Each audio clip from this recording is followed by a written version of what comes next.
Good morning students. आज हम class 8 में पोएम नंबर 8 माँ कह एक कहानी के बारे में समझेंगे। यहाँ पेज नंबर 50 हम समझ गए, अब पेज नंबर 51 समझेंगे। तो यहाँ लिखा है कि वर्ण वर्ण के फूल खिले थे। इसका अर्थ है कि बगीचे में तरह तरह के रंगों वाले फूल खिले थे। झलमल कर हिम बिंदु झिले थे। इसका अर्थ है कि उन पर ओस की बूंदें चमक रही थी।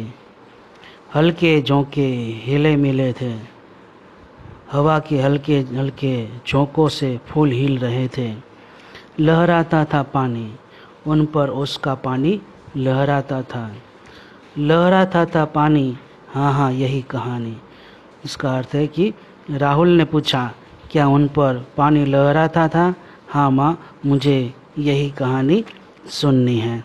नेक्स्ट पंक्ति में लिखा है कि गाते थे खग कल कल स्वर से। इसका अर्थ है कि पक्षी मधुर स्वर में गा रहे थे। सहसा एक हंस ऊपर से, अचानक एक हंस ऊपर से गिरा बिद्ध होकर खग सर से। इसका अर्थ है कि वह पक्षी बाण से बिंध गया था, यानी घायल हो गया था। हुई पक्ष की कहानी, यानी कि उसका एक पंख घायल हुआ था। हुई पक्ष की हानि, करुणा भरी कहानी। इसका अर्थ है कि दुखी होकर राहुल ने पूछा, पंख घायल हो गया था? यह तो बहुत दुख भरी कहानी है।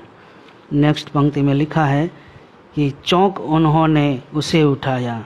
उसका अर्थ है कि तेरे पिता ने चौंक कर उसे उठाया, यानी कि पक्षी को उठाया। नया जन्म सा उसने पाया। इसका अर्थ है कि उनके स्पर्श से पक्षी ने मानो नया जन्म पा लिया। इतने में आंखें टक आया।